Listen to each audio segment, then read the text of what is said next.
I mean, we can do that, I guess. Yeah. Okay. We can chat for a little bit if you want, though. Oh yeah, definitely. This might be actually a great. You know what? You just turned this into a blessing. This is Yeah. we can make it a two podcast thing, right? Oh yeah, true. Definitely. Yeah. So, what? Tell me the story of how you ended up in Kentucky. Yeah, because I know. Oh, there you are. Your beautiful face. It's kind of never an unexpected story. Basically, we both went to Laterno. That's where I met Autumn. We went to my wife. Yeah. School there, and I graduated. And Dustin Kolka, you remember him? Dustin Kolka. Yeah, he was a flutter, a little bit older. Oh no, probably Eel. Oh, Eel. Oh yeah, I think I've seen him once. Yeah. So he lived in LA and was like, hey, my company I'm working for has got a job, blah, blah, blah, blah, blah. So that's how I got my first job out of school, was through him. So my Autumn and I, we moved out to Cali. Mm-hmm. She transferred schools to Biola, which is like the LA version of Laterno, kind of, but for more like arts degrees and stuff, but still Christian school. Okay. Yeah, she graduated and I was like, yo, you came to California from Texas for me. So, where are we going to end up for your career? Because she did broadcast, like news reporter, journalism, stuff like that. Okay. You have to start at like a small town. You can't start at the top. So we were going to go somewhere small. And her offer she got was either Casper, Wyoming, or Bowling Green, Kentucky. And I was like, I've not even heard of Casper. And I looked at him. I have. You just gave the name of two cities I have no idea about. Yeah, so Casper, I wouldn't even say it's a city. It's tiny, beautiful, middle of nowhere. You're like 4 hours from, oh my gosh, I don't even know, like a Dollar General. Like you're really in the middle of nowhere. Wait, 4 hours from a Dollar General? Yeah, or like even a small store. Like it's really far away. So I was like, no, not happening. Because like no engineering. I would have been working at a gas station. Wow. Yeah. Wow. So looked up Bowling Green, Kentucky, and I was like, okay, it's like 45 minutes to Nashville, not bad. And lots of manufacturing here. Tons. So no problem getting an engineering job here. So that's kind of how we came this way. And we've been here for like 4 years now, and we love it. It's like perfect combination between like good cost of living, but convenience to bigger cities and stuff if we want to go check them out, Yeah. Because I didn't realize this, but Bowling Green, I'm within like 6 hours of, I don't know, 40 or 50% of the U.S. population. It's very like lots of big cities within 6 hours of me if I want to go visit them. So it's kind of cool. So we travel around a lot, Atlanta, Cincinnati, St. Louis, all those kind of places are not that far away. Yeah. But yeah, so that's kind of how we got to Kentucky. And no, it's a good setup. Me being a car enthusiast, there's a ton of automotive stuff here. They make the Corvette in Bowling Green. And, oh, really? Yeah. So there's, that's huge. But there's a like road course, racetrack, and drag strip, and like anything you could think of, they have here. Wow. Have you worked on a Corvette yet? Yeah, not the newest ones, but actually tons of people here have them, and a couple of my friends have them here. So. Oh wow. What do you think the cost of a Corvette, like getting an old school Corvette there compared to Texas? So like the old ones, like the valuable classics, it's probably maybe higher here because everyone wants one. But I'd say like the 90s up until like the last generation one, cheaper for sure, because there's tons of them here. Everyone and their mother has one. So so it's like kind of a weird mix, but it's definitely like Chevy country here. Oh, okay.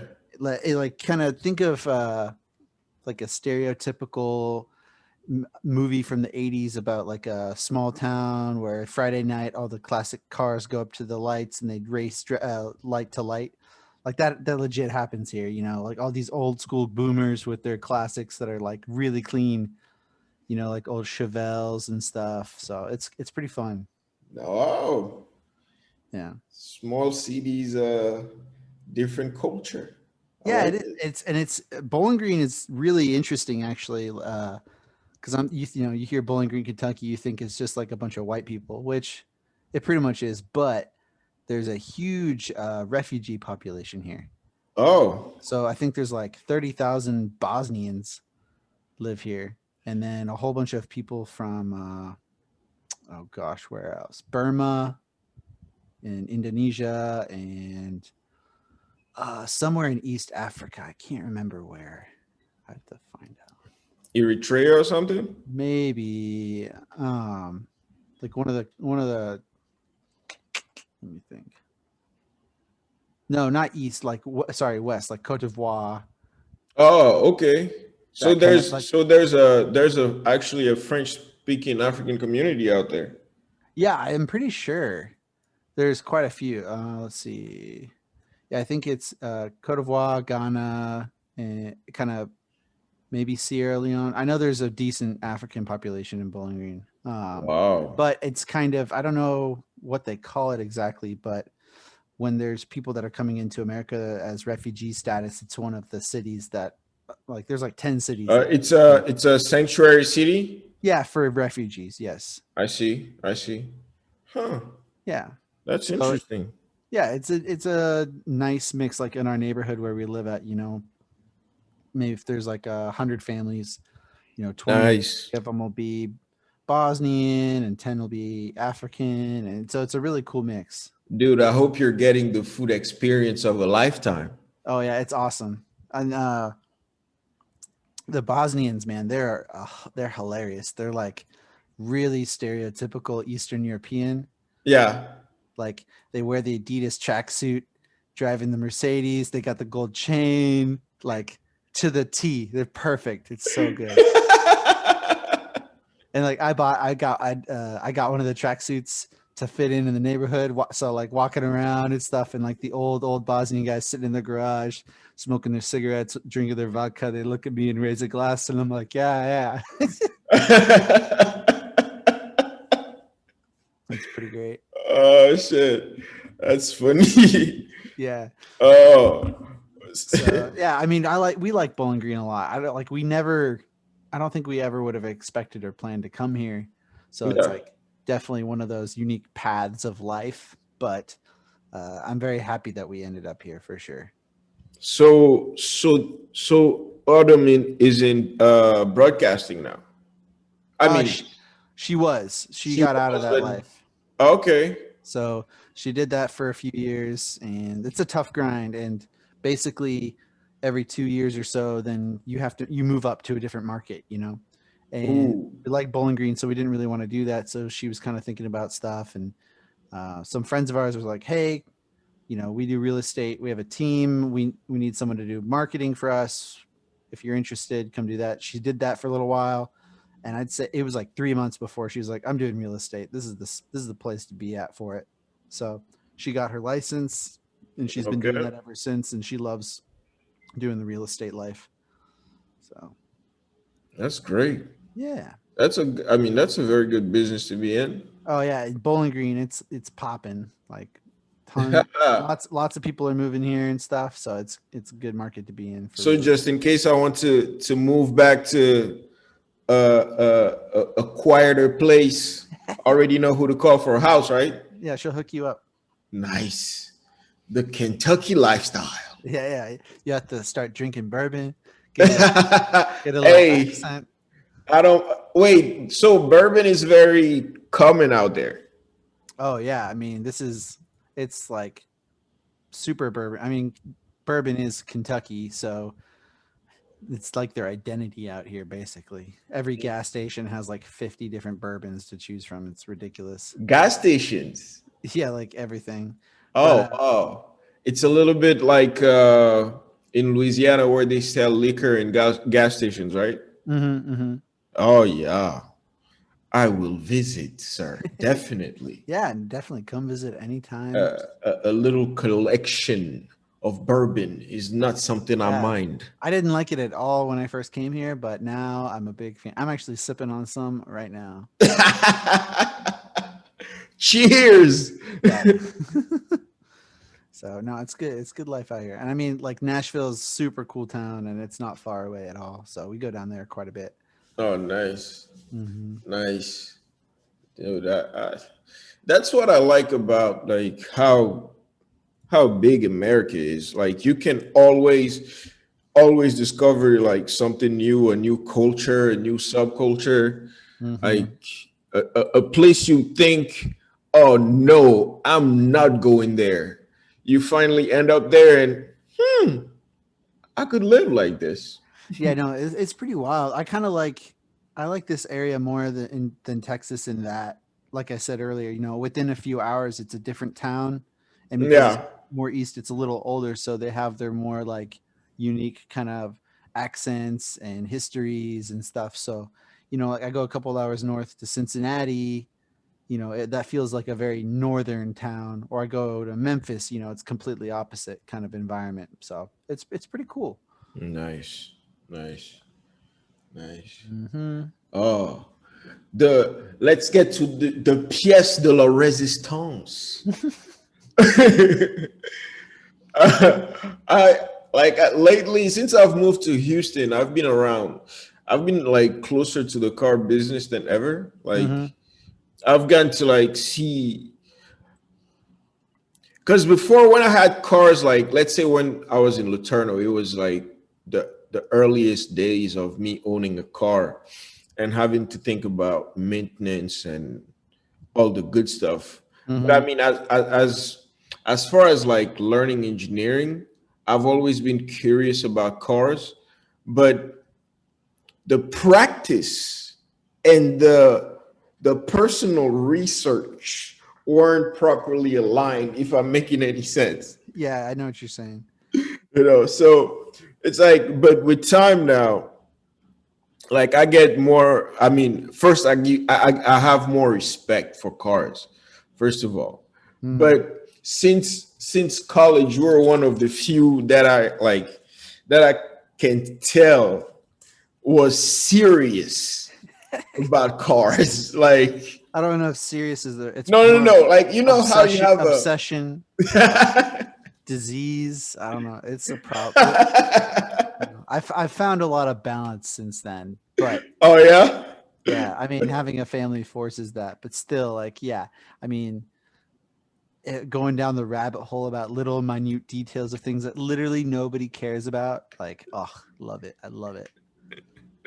And for some reason, I'm always like, when it comes to like, because cars are just like anything else. People are gonna have, like, oh, I like the American ones or the European, blah blah blah blah blah. Yeah, I'm really attracted to the unreliable ones that are really difficult to work on. For some yeah, reason, yeah. I like that. It's kind of like a masochist thing. I don't like. I really enjoy it. If it causes me pain, then if I win, if I defeat it, it's very satisfying. I So see. I see. You like a challenge. yeah, exactly. I like. oh yeah, because I mean, it's like I, that's one thing I really like. That's like a character trait that I admire in people. When somebody finds something, I mean, not necessarily random, Mm. but something they're particularly obsessed about that will not necessarily make them any money. Yeah, exactly. Like, I know I've spent way more money than I've done little side jobs for people on the side, but no, and it's like a conscious mental decision to say, no, I want to spend the money that I've earned for my career on something that means literally nothing to most people out there. Exactly. There's a little bit of Exactly. insanity involved with it that if you have, I that's when I see that in a person, I'm like, yes, sir. Keep going, Captain. It's like two sailors meeting at sea. You just salute the other. yeah, right. No, oh yeah, yeah. I think That's it's one of those things like, about human existence. We have different passions and things that we like to do. oh yeah. It's just I latched onto cars, I guess, because it's kind of a that problem solving part of it and making it unique to your own kind of personality. And there's, it's just a neat aspect of life that really, I mean, like my son, his generation Yeah. may experience in the same way, with the way the automotive market and everything's going. So Hmm. I feel like I'm in a blessed and a unique time of where, a lot of people in the future may not even be able to relate to it. So it's kind of neat. But yeah, I Yeah. mean, Houston is big car time, Yeah. I mean, definitely, definitely. That's something. I mean, just being here, seeing just how often people are in their cars, like have to take cars to the dealership, have to.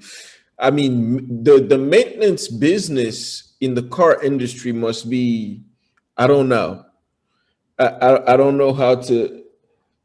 Basically, they're sleeping very well.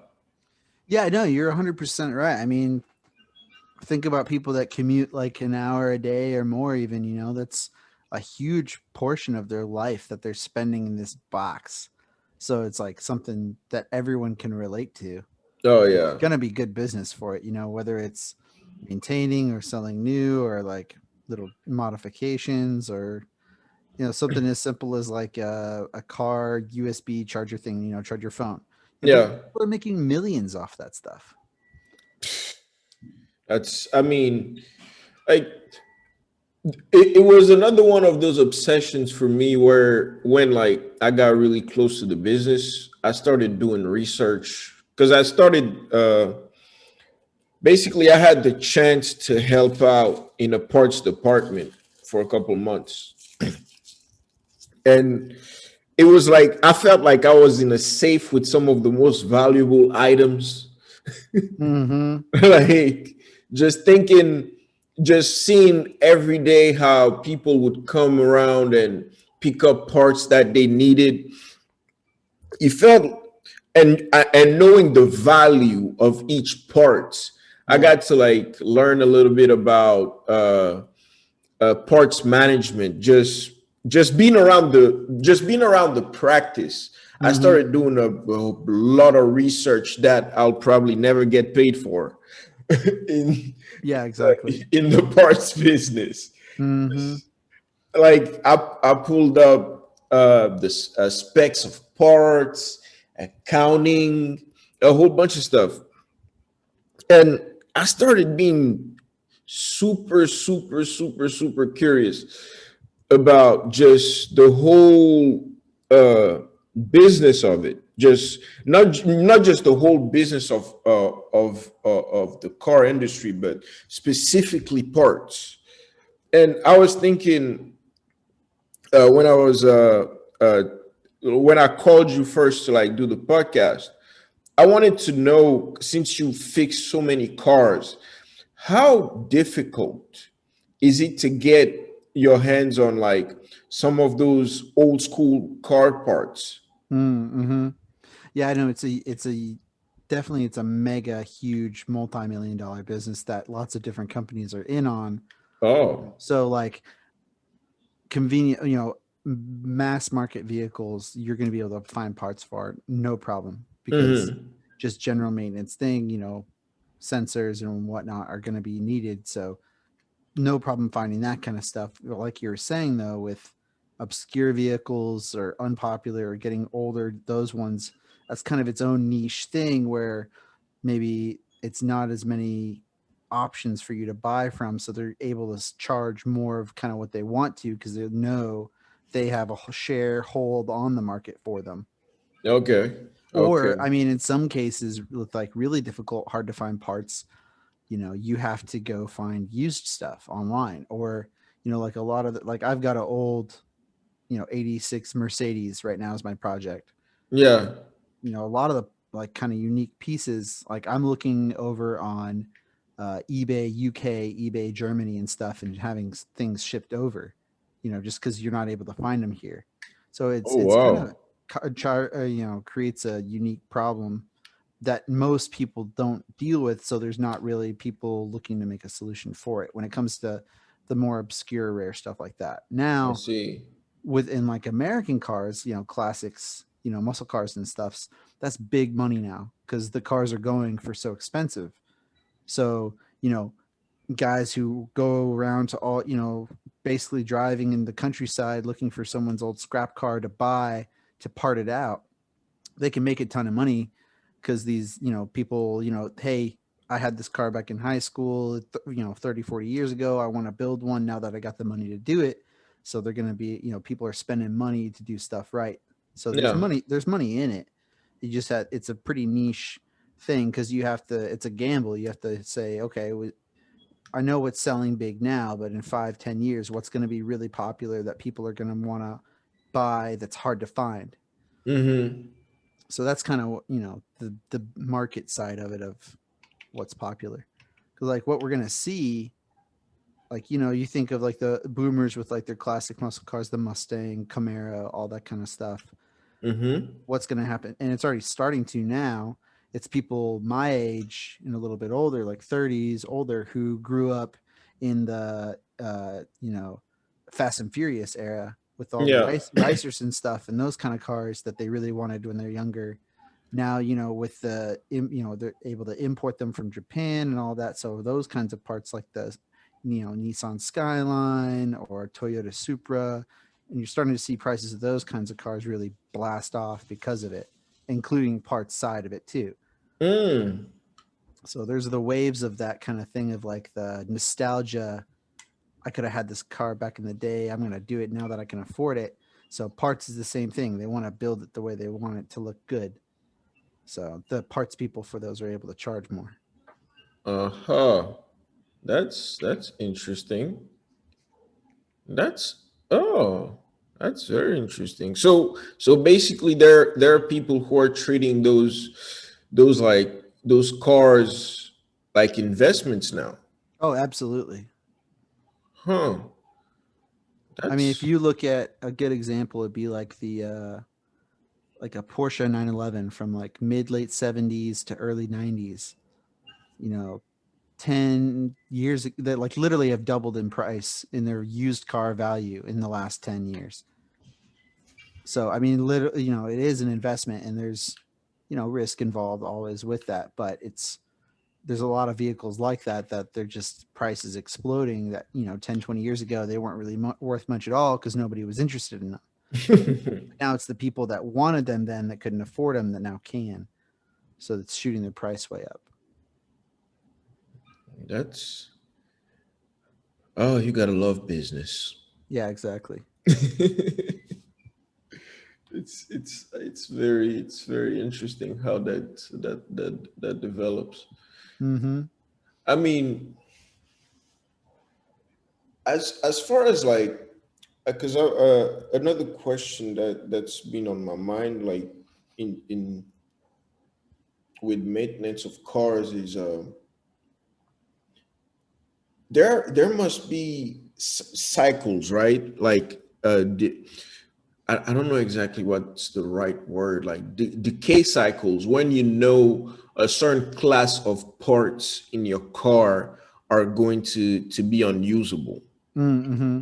So is there like some type of database that you can access where for Mm. uh, each model of car you get a certain understanding of what the life cycle of a part may be? I don't, probably not like a universal one for everything, Mm-hmm.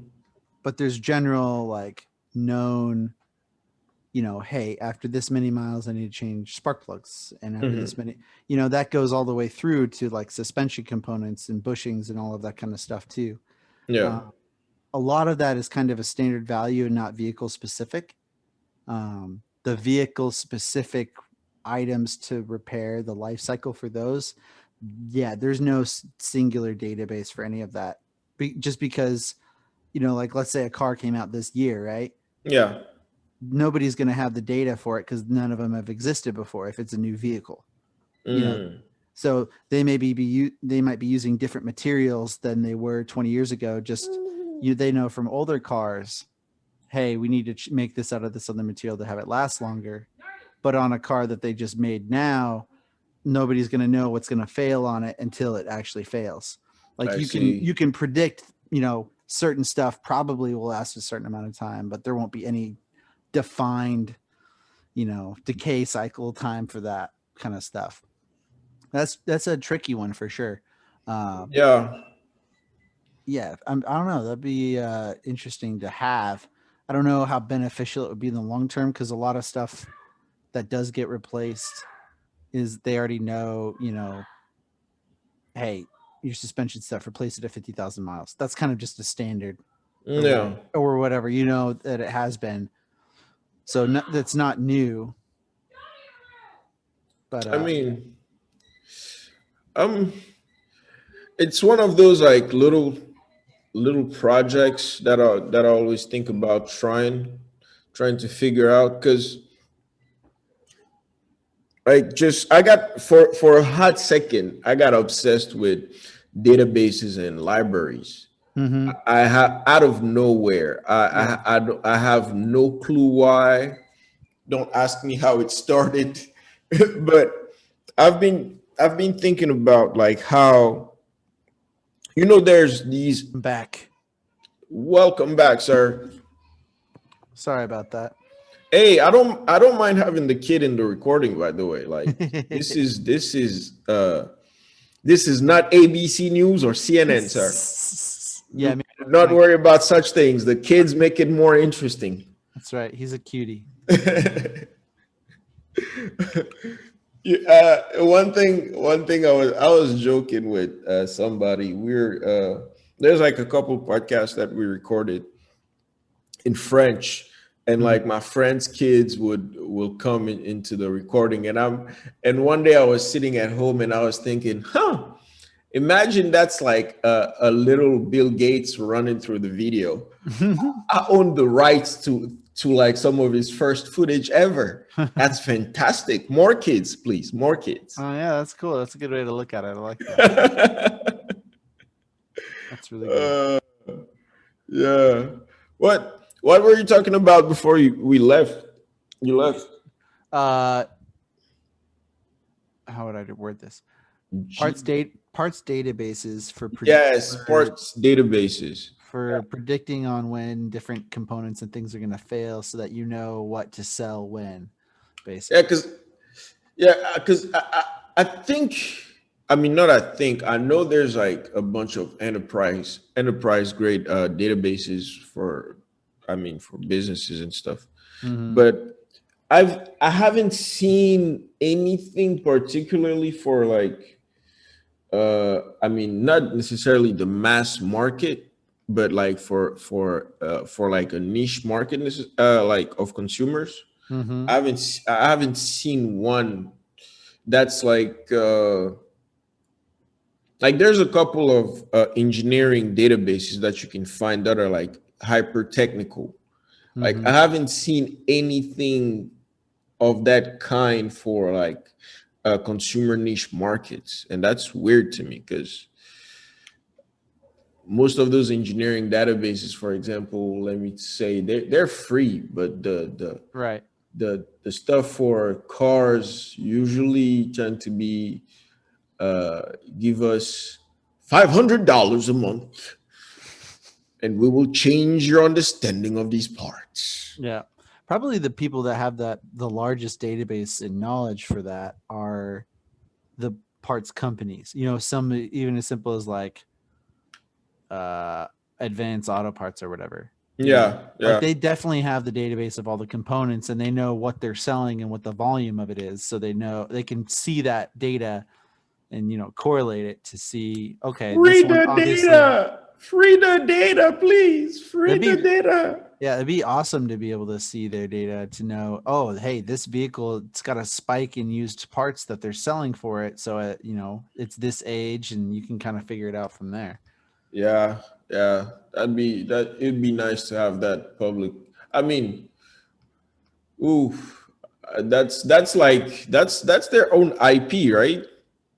I think so, just because they're the ones collecting the information on their sales. So I don't think they Yeah, would make that yeah, public, because then that would definitely be private, because a competitor could look at their data and just use it to then sell only the items that are the highest volume. yeah. This is not community socialism. Let's calm down, okay?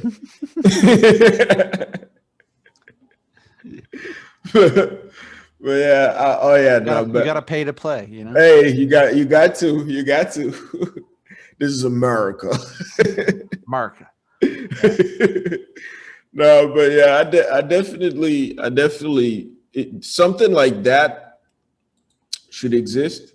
Hmm. Like, I remember I also briefly got obsessed with open source hardware and software, and how like there is so many databases out there that are free to access that you can use to like build awesome stuff.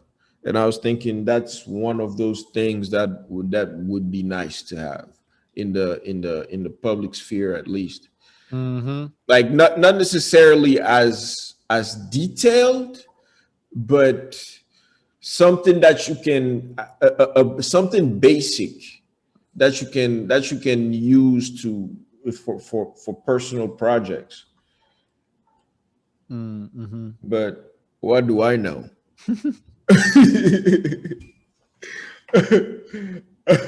Oh, no. Actually, I think I was obsessed with this because like I was thinking about uh, uh, a parts business in Africa, and I was thinking about how it would adapt. I would have to adapt it to the landscape basically, because it's not. I was doing a little research on that side as well, and I discovered that according to the landscape, your maintenance troubles are completely different. Oh yeah, absolutely. It's all, it is geographically tied to what your environment is. If it's somewhere like up north where it snows a lot and they do salt, then you're going to have rust issues, versus if it's the desert, then it's going to have, your rubber's all going to dry out. Yeah. Oh, it's totally location dependent. Yeah, yeah. It's wow. There's a reason I'm not running a car business. There's a reason. Let the smart people do it. Let the smart ones do it. I mean, it's not even necessarily like smart. I think if you just are, looking at, it's just like any business. You look at a need and you try to figure out how to fill that need. Yeah, So if like, hey, in Africa, this vehicle is being sold a lot, okay, and people are going to keep buying them, then you could probably focus in on, okay, what goes wrong with this car, and then yeah, those are the parts that you keep initially, and you could build from there. But it's just supply and demand of what you think is a market that's not being catered to. yeah, yeah. Have you ever thought about turning your little car hobby into a bigger operation? Yeah, I mean, I've always had a particular idea in mind for what I would wanted to do if I was Mhm. going to start my own business with it. And it's not like a mass volume thing, more of a boutique craft kind of environment. Yeah, So, kind of what I would want to do is create a space where maybe someone has an idea in their mind. Hey, I would like to create or take a vehicle and turn it into XYZ, put whatever engine in, and then I would have the tools to, like, hey, let's just 3D scan the whole engine bay. And then on the computer, we can play around with different engines and ideas and do it that way. Like a modern interpretation of like a custom hot rod shop, yeah, yeah. That sounds very cool. and have it be like a limited number of spaces kind of thing, so that there's the demand, like once the reputation gets out there that quality things are being done here, like you don't want a super long wait list, but you want it to be, hey, limited spaces, so you have to chip in for the work for it. Yeah, And yeah, then along with that, have there be a like a, bar brewery side of it. So like think about, like, you go to a brewery and you look through the glass and you can see all the brewing equipment. Instead of that, you see a shop in the back where like some guys are, welding something or working on a cool, like a couple different cool kinds of cars. Like, so it's a really nice visual to see in the background for people that want to just go, that maybe aren't car people necessarily, but are interested in just seeing it and having a nice tasty beer while they're at it.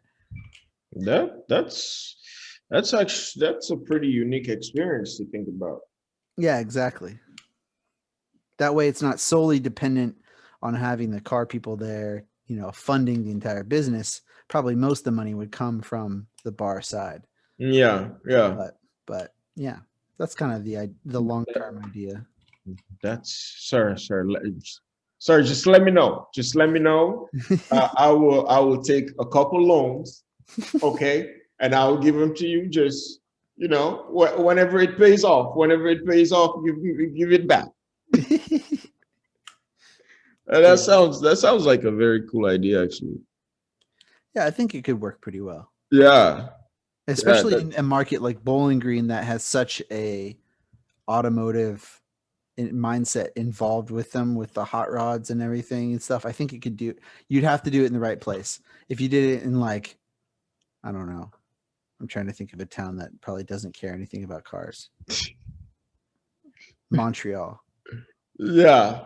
Somewhere like that, then it would bust, because you need people that have that interest to be like, oh, like, I want to get my car worked on and have it done right and unique and proper, or go get a beer and see some people working on a cool car project. So if they're not interested in that, then it wouldn't do well, obviously. So I see. I mean, that makes a lot of sense. There has to be some type of car culture. yeah, exactly. Yeah. Yeah. Mm-hmm. Uh, business. It's Yeah, that's my long-term goal, to do that full time. dude. Not Don't even long-term, maybe like 5 year at the most. try 5 year a 5 year horizon. Yeah, at the most, meaning like I want it to be fully in process doing it no later than 5 years from now. So probably start doing stuff to prepare for it, but obviously much earlier than that. Yeah, yeah. 'Cause that sounds cool. That's Yeah, I'm that's a excited. place I would go and get wasted. Yeah. Dude, definitely. Work on my car. Okay. Uh, I told the wife it would take 8 hours, so I have nowhere to go back home. So how about I'll lay down over here and you just put it straight in the veins. Yeah. And I just like in my mind, like thinking aesthetic wise, like kind of urban environment, older brick building. You pull up, there's some cool old motorcycles parked out front. You go Yeah, inside, there's a Porsche there, maybe some other cool, classics in the back, something more modern, blah, blah, blah. Just kind of a cool mix for people of all different walks who like all different things. yeah, Something just visually pleasing to look at while you can hang out with your friends. that's that's actually cool to think about, right? Because it'd be a great place to uh I mean, besides the cars, because I mean, just for the car enthusiast community, that's just a no-brainer. Yeah. But then, like, you have your amateurs. Yeah. People that are interested, but maybe don't really know anything, Yeah, they would still be able to enjoy it. that's oh, sir. Let me know Yeah. on opening day. Right. Yeah. Cause like the car community is weird in that if you, how do I phrase this? If a group of people aren't all like at the same level with, or at least generally pretty close with what their quote unquote knowledge is, Yeah, it's pretty like uh ruthless to those that know less. Like they'll, people like, oh, you don't know what you're talking about, blah blah blah. I don't like that mentality of that, shutting people out that don't really know what they're talking about. mm-hmm. So I'm hoping, like, I'd want to create an environment that's more inclusive to everybody. Like, doesn't matter if you don't know anything at all. If you don't know how to change your oil or whatever, you can still come and enjoy and have a nice time and Yeah. see people work on stuff, maybe learn something while you're there. Like So yeah. sounds like a cool club type of idea. Yeah, that's because you come, you have a good time, but you also get to learn something. Yeah, for Get, sure. get to exchange ideas. Yeah. Oh Mm. yeah, that's the perfect place to get wasted. You know, have a little barbecue. Mm-hmm. You know, yeah, I can. Yes. I'm planning on retiring early and just doing that for a living. Yeah. What, So barbecue? not barbecue, just I mean the barbecue will be a big part of that.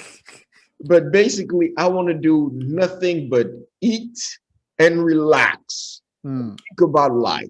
You know what I'm saying? Yeah. Not necessarily that I want to teach anything because I know nothing. I just want to be there and just laugh at life until the good Lord says, "Hey, game over, young child. Come up here." I don't even know what you're doing right now in Houston.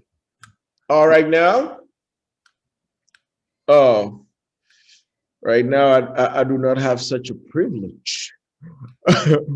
Right now, I mean, right now I'm having. I mean, I'm working on. I'm focusing as much as I can on these two personal projects: the Mm-hmm. podcast and the hot sauce. Mm-hmm. Yeah, I've I know been, you were talking to me about that before. That's pretty cool, man. I like that. oh, thanks. Yeah, I mean, I always liked spicy food, and I Mm-hmm. mean, I used to back home. Like I spent a few years in a very small town, like in my father's village, and I had the chance to like sell hot peppers, Mm-hmm. and it was the first job I ever had. I was working for my mom. She was the only person willing to employ me. Yeah, but yeah, I mean, it wasn't anything. It wasn't a job as much as it was a productive way to spend a few hours in the Yeah. afternoon. But I mean, it's inspired you to go now and make Oh your yeah, definitely. so that's pretty awesome. Yeah, it gave me the confidence to think that I could do it because I always had the idea of having a business. Sorry about that. No, it's all good, man. There's a there's a couple friends who have we have another podcast program for later. Mm-hmm. They're in one is in Canada, one is in El Paso, Man, all and international. yeah. Like it's kind of fun. Like just going back to what we were talking about, just doing the hot sauce and the podcast because I figured out over the years how terrible I'm at marketing, but I know that I talk a little too much as well. Mm-hmm. So I figured, wait, I just need to record myself just rambling about nothing and put the logo up. And somebody might listen. No, I think it's really smart doing the podcast. When are you going to be on Spotify so I can listen? Oh yeah, I have to do that as soon as possible. I've been lazy about that. I, Mm. I will definitely because I already opened the account Mm-hmm. for a matter of me just converting everything into an audio and just uploading it. Mm-hmm. But that's coming soon, sir. I'll I'm gonna be there, I'm gonna keep there inspiring you I'm to gonna keep achieve new yeah heights. I'm gonna keep bugging you about it because I'll be that'll be my what I'll listen to on my commute to work. Nice. I'll learn French. It'll be great. Perfect. Hey, that means I'll keep bugging you about your YouTube channel because Oh gosh, yeah, I know. no, And but I've been seriously, I got a lot of video footage I need to edit and you know how long it takes to edit anything, but Oh, I mean, it's an easy excuse. But my real excuse is that we're buying a new house, so I've just been freaking slammed with making sure all that's going well and stuff. But oh once yeah, that's yeah. done, and I'll have my new shop set up down there, it'll be much more conducive to making more videos and getting the ones that I have data for finished up and put up online. Yeah, yeah. And I'm learning how to do the editing better and stuff too. You know, like I don't know anything about what I'm doing. I'm just kind of playing around with it. Like I like doing the cut scenes to the kind of funny like meme stuff, but I need to do Yeah. less of it, not so choppy. So I'm learning. You know, my mentality is anything that I make and that I finish, I want it to be better than what I did before. Yeah. Even no matter how bad I start. You know, Yeah, yeah. if it's an improvement, then that's a win. I mean, for me, my whole editing career started literally is as old as my YouTube channel. Like Mm-hmm. what, 10 months? I just started because it felt like such a challenge before I started. Mm-hmm. It's a little intimidating. Yeah, very, very. But then like every challenge in my life, like if at some point I get tired of being scared Mm-hmm. and I just go for it. So I just started, and every other video I'm on YouTube. I try to figure out this and that about editing. And now after these 10 months, I'm not I'm not excellent yet, but I have uh, uh, enough confidence now to feel like I can do even more interesting stuff, you know. Mm-hmm. So I mean, definitely it's something that you have to make a little bit of time for, but I promise you, I mean, if thinking about your project, your personal project, it could be Mm-hmm. a great way to start getting the idea out there. Mm-hmm. Mm-hmm. Absolutely. Yeah, because that's but yeah, podcast and hot sauce for me right now. You I need need to actually do a podcast just for the hot sauce. a podcast just for the hot sauce. No, like not a separate podcast, but just like an episode. Oh yeah, yeah. I need to do that. I need to do that. I will figure it out. Oh, by the way, at the end of the podcast, don't forget, send me your address. I'll send you a sample, sir. Oh, You know, I'm excited. spice your life up. Dude, I love hot sauce. Are you really? Oh yeah. Oh, I will. I'm trying to set up a little club for like the early adopters. Mm-hmm. I will send you an email. Good, good. Yeah. Dude, that's how you should that would be a great way to market it. You know all those like monthly boxes people get for different things, watches and like pocket knives and Yeah. leather stuff. Do a hot sauce monthly box with different sauces and stuff. I was okay. I will admit this. It's fear really, because I already have the idea set up. Or Mm-hmm. have like I have recipes. I have other items to get into to put into it, and I Mm-hmm. have some other friends who have like small businesses that and are interested to like add their product to the box. Mm-hmm. But I've just been scared of, is this going to work? Is this going to work? Is it Don't nah, dude, just do it. right? Just do it. Freaking go. You So can't be scared. if you watch this podcast till this point, this is coming. It is coming. Yeah, I'm okay. I'm going to give me about a month, and I'll have something out there. Mm-hmm. Yeah, I'm going to do it. I'm going to do it because I always thought it would be a cool idea. I just don't know. I just started like second guessing myself on if people would be interested by that. Well, you know, if you don't ever go do it, they won't be interested because they don't know it exists. Facts. Preach, sir. Preach that good gospel. Yeah. Just get it out there. People are always looking for sauce. Yeah. Yeah, I'm definitely going to do that. Definitely.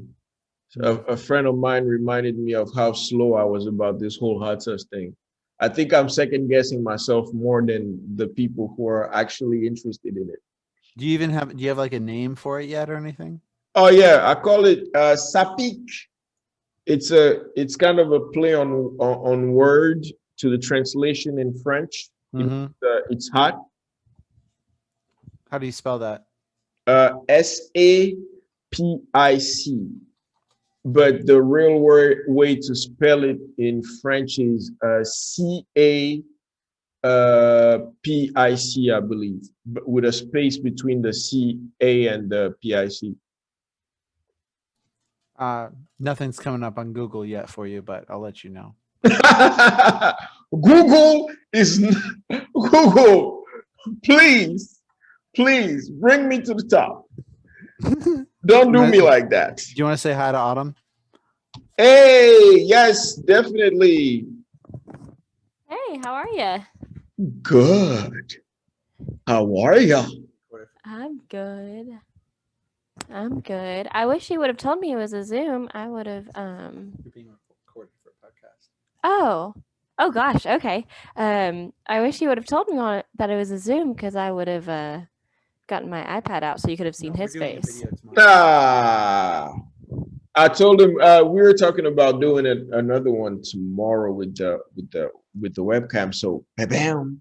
Yeah, perfect. Perfect. You look great. Thank you, thank you, thank you. How's life?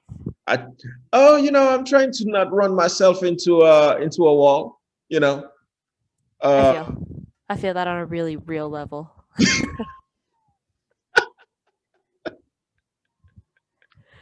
Yeah, that's adulting is it's a gnarly thing, man. It's a gnarly thing. who sold this whole idea? Like who sold us this? Like is there a return form that I can fill up?